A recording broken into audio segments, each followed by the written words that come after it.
Bible की प्रार्थनाएं। और इस सीरीज में हम इन दिनों में प्रभु यीशु मसीह की प्रार्थनाओं पर विचार कर रहे हैं। और पिछले संदेश में हमने यीशु मसीह की महायाजकीय प्रार्थना पर विचार किया था। जब हम बाइबल देखते हैं, जो नए संस्करण आए हैं, और इंग्लिश बाइबल्स भी देखते हैं, तो हम पाते हैं कि प्रभु यीशु मसीह की महायाजकीय प्रार्थना को 3 भागों में बांटा गया है। पहला भाग जिसमें कि यीशु मसीह अपने स्वयं के लिए प्रार्थना करते हैं। यूहन्ना रचित सुसमाचार उसके 17वें अध्याय के पहले जो 6 पद हैं, पहले 5 पद जो हैं, वो हैं यीशु मसीह के द्वारा जो महायाजकीय प्रार्थना की गई, उसमें वो स्वयं के लिए प्रार्थना करते हैं। दूसरा भाग था अपने चेलों के लिए वो परमेश्वर से प्रार्थना करते हैं, और वहाँ पर हम देखते हैं 17वें अध्याय के 6वें पद से 19वें पद को। और तीसरा भाग जो है, और वो है प्रभु यीशु मसीह सभी विश्वासियों के लिए प्रार्थना करते हैं। और ये पाया जाता है यूहन्ना रचित सुसमाचार उसके 17वें अध्याय के 20वें पद से 26वें पद में। तो आज हम दूसरे भाग पर विचार करेंगे कि प्रभु यीशु मसीह अपने चेलों के लिए प्रार्थना करते हैं। और जब हम जाते हैं 6वें पद में, वहाँ पर लिखा है, मैंने तेरा नाम उन मनुष्यों पर प्रकट किया जिन्हें तूने जगत में से मुझे दिया। वे तेरे थे और तूने उन्हें मुझे दिया, और उन्होंने वचन को मान लिया। यीशु मसीह उन लोगों के बारे में कहते हैं कि मैंने तेरे वचन को उन लोगों को दिया है जो तेरे थे। वो ढूंढ कर लाता है। उसने दूर दूर से अपने चेलों को जमा किया था। कोई महसूल की चौकी पर था, और कोई नाव पर अपने पिता के साथ जाल धो रहा था। अलग अलग जगह के लोगों को यीशु मसीह ने जमा किया, और परमेश्वर से कहता है, मैंने तेरा नाम उन मनुष्यों पर प्रकट किया है। यीशु ने कहा, मैं तुमको मनुष्यों का मछुआरा बनाऊंगा। और इसी में हमने कल भी विचार किया था कि फिलिप्पुस से कहते हैं, जिसने मुझे देखा उसने पिता को देखा। और इस प्रकार से परमेश्वर पिता को उसने अपने चेलों पर प्रकट किया था। और यीशु मसीह यही बात अपने चेलों के लिए परमेश्वर से कह रहे हैं, मैंने तेरा नाम उन मनुष्यों पर प्रकट किया जिन्हें तूने जगत में से मुझे दिया। जगत में से उन लोगों को मैंने नाम बताया, वे तेरे थे और तूने उन्हें मुझे दिया, और उन्होंने तेरे वचन को मान लिया है। इन चेलों को मैंने तेरा वचन सुनाया और इन्होंने माना। और पिछले 3.5 वर्ष से ये यीशु मसीह के साथ साथ रहे। यीशु मसीह इन चेलों के लिए बड़ा बोझ रखते थे। और वो परमेश्वर से कहते हैं 7वें पद में, अब वे जान गए हैं कि जो कुछ तूने मुझे दिया है सब तेरी ओर से है। चेले लोग ये जान चुके हैं कि परमेश्वर ने यीशु मसीह को ये अधिकार, ये सामर्थ्य दी है। वो यीशु मसीह अपने चेलों पर प्रकट करते थे कि मैं ये अपनी ओर से नहीं, लेकिन पिता ने मुझको सौंपा है और मैं करता हूँ। और इसलिए अब वे जान गए हैं कि जो कुछ तूने मुझे दिया है सब तेरी ओर से है, क्योंकि जो बातें तूने मुझे पहुँचा दी मैंने उन्हें उनको पहुँचा दिया, और उन्होंने उनको ग्रहण किया, और सच सच जान लिया कि मैं तेरी ओर से निकला हूँ, और प्रतीति कर ली कि तू ही ने मुझे भेजा है। पतरस यीशु मसीह से कहता है, हम किसके पास जाएं? अनंत जीवन की बातें तो तेरे ही पास हैं। और इस प्रकार से पतरस प्रकट करता है कि वो जान चुका है कि यीशु मसीह कौन है और क्यों आया है।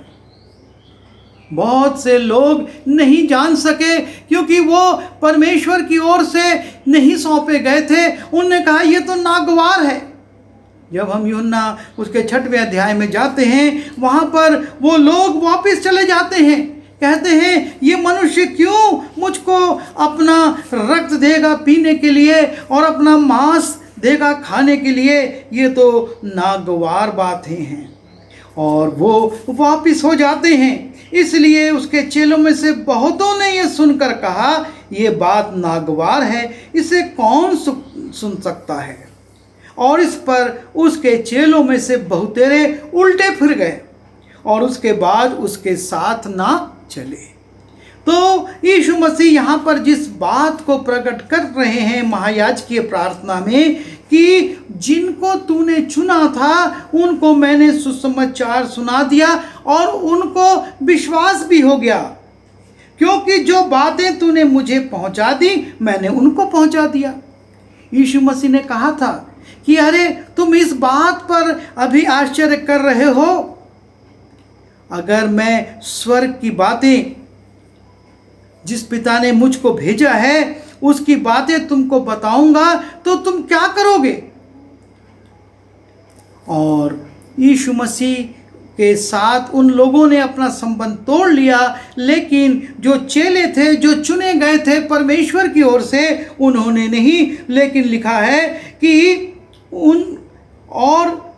उन्होंने उनको ग्रहण किया, वो बातें जो मैंने उनको दी उनको ग्रहण किया और सच जान लिया कि मैं तेरी ओर से निकला हूँ, और प्रतीति कर ली कि तू ही ने मुझे भेजा है।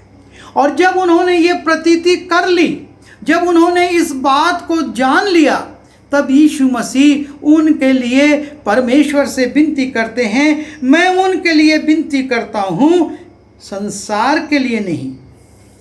9वें पद में यीशु मसीह कहते हैं, मैं इन लोगों के लिए जिन्होंने विश्वास किया है, जिन्होंने जान लिया है और जिन्होंने अपनी सहमति प्रकट करी है। हम किसके पास जाएं? अनंत जीवन की बातें तेरे पास हैं। ऐसे लोगों के लिए वो कहता है, मैं उनके लिए विनती करता हूँ, संसार के लिए विनती नहीं करता, परंतु उन्हीं के लिए जिन्हें तूने मुझे दिया है, क्योंकि वे तेरे हैं। ये चेले जो हैं वो परमेश्वर पिता तेरे हैं, और इसलिए मैं उनके लिए तुझसे एक विनती करता हूँ, जो कुछ मेरा है वो सब तेरा है, और जो तेरा है वो मेरा है, और इनसे मेरी महिमा प्रकट हुई है।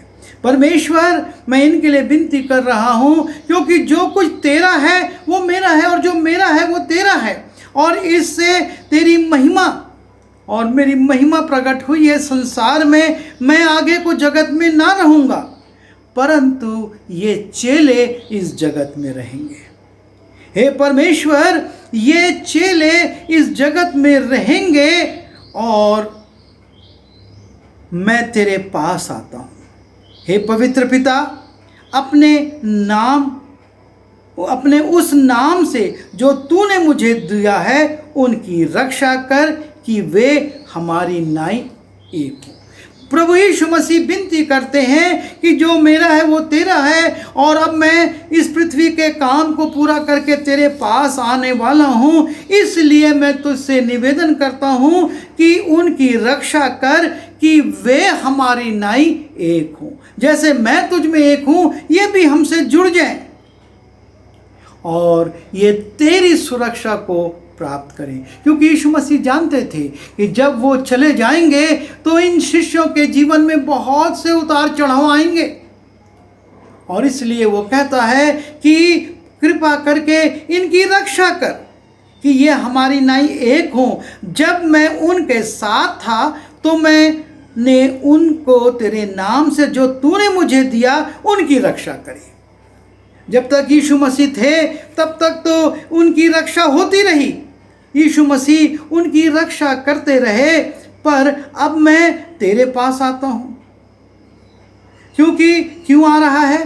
पवित्र शास्त्र की बातें पूरी हों, और मैंने तेरा वचन उन्हें पहुँचा दिया है कि संसार ने उनसे बैर किया, क्योंकि जैसा मैं संसार का नहीं वैसे ही वे भी संसार के नहीं। यीशु मसीह कहते हैं, मैं तेरे पास आता हूं, उनकी रक्षा कर, संसार उनसे बैर करेगा, क्योंकि जैसे मैं संसार का नहीं हूं ये भी संसार के नहीं हैं। और इसलिए मैं तुझसे विनती करता हूं कि तू उन्हें जगत से उठा ले। परमेश्वर यीशु मसीह कहता है, मैं ये विनती नहीं करता हूं कि तू उन्हें जगत से उठा ले, परंतु यह कि तूने उन्हें उस दुष्ट से बचाए रख। मैं ये नहीं कह रहा हूं कि मेरे चेले भी मेरे साथ अब चले जाएं, पर मेरा निवेदन ये है कि उन्हें उस दुष्ट से अर्थात बुराई से बचाए रख। जैसे मैं संसार का नहीं वैसे ही वे भी संसार के नहीं। ये चेले, ये लोग जो मुझ पर विश्वास करते हैं वो संसार के नहीं हैं, और इसलिए सत्य के द्वारा उन्हें पवित्र कर, तेरा वचन सत्य है। जैसे तूने जगत में मुझे भेजा वैसे ही मैं भी उन्हें जगत में भेजता हूँ और अपने आप को पवित्र करता हूँ, क्योंकि यीशु मसीह जानते हैं कि कोई बिना पवित्रता के परमेश्वर के पास नहीं जा सकता। और वो उस पवित्रता के लिए निवेदन करते हैं कि तू अपने वचन के द्वारा इनको पवित्र कर, क्योंकि पवित्रीकरण जो है वो परमेश्वर का वचन हमको धोता है, परमेश्वर का वचन हमको साफ करता है। और परमेश्वर के वचन के लिए वो कहता है कि तू अपने वचन से सत्य के द्वारा उन्हें पवित्र कर, तेरा वचन सत्य है। सत्य क्या है? सत्य के द्वारा प्रकट, तेरा वचन सत्य है और इसके द्वारा तू इन्हें पवित्र कर, और उनके लिए मैं अपने आप को पवित्र करता हूँ ताकि वे भी सत्य के द्वारा पवित्र किए जाएं। क्योंकि यीशु मसीह ने यही कहा था, मार्ग, सत्य और जीवन मैं ही हूँ, और जो मुझ पर विश्वास करता है वो पिता को पास पहुंच सकता है। बिना मेरे द्वारा तुम पिता के पास नहीं पहुंचोगे, और इसलिए सत्य के द्वारा तू उन्हें पवित्र कर। और यीशु मसीह इस प्रकार से अपने चेलों के लिए इस महायाजकीय प्रार्थना में निवेदन करते हैं परमेश्वर पिता से कि तू इनको रक्षा कर, इनको बैरी से बचा, इनको संसार से अलग मत कर। इनको संसार में रहना है, इनको तेरा काम करना है, पर तू इनको पवित्र कर ताकि जब इनका डेरा सरी का घर गिरे ये तेरे चरणों पर आंखें खोल सके। तो महायाजकीय प्रार्थना के दूसरे अंश में हम देखते हैं यीशु मसीह कैसे अपने चेलों के लिए प्रार्थना कर रहे हैं। और यदि हम अपने आप को यीशु मसीह का चेला कहते हैं तो प्रभु हमारे लिए भी ये प्रार्थना कर रहे हैं कि हम पवित्र किए जाएं, हम वचन के द्वारा पवित्र हो और उस बैरी से, उस दुष्ट से बचाए जाएं और परमेश्वर हमारी रक्षा करे। आइए दुआ करें। प्रभु जी, हम धन्यवाद देते हैं कि आपके दिल में अपने लोगों के लिए कितना बोझ था कि आपने उनको इस संसार में अपने पिता से निवेदन किया कि इनकी रक्षा अब तू कर। मैं तो तेरे पास आता हूँ, पर ये संसार में रहेंगे और तू इनकी रक्षा करना, इनको सत्य के द्वारा, वचन के द्वारा पवित्र करना, ताकि ये हमारी नाई एक हो। जैसे मैं तेरे साथ था वैसे ही ये तेरे साथ एक हो सके। प्रभु जी, हम यही लालसा रखते हैं कि हम भी तेरे साथ एक हो सकें और उस पवित्र जीवन में तेरे साथ हमेशा हमेशा रह सकें, जो कि प्रभु यीशु मसीह के द्वारा हमको प्राप्त होता है। विनती यीशु के नाम से मांगता हूँ, आमीन।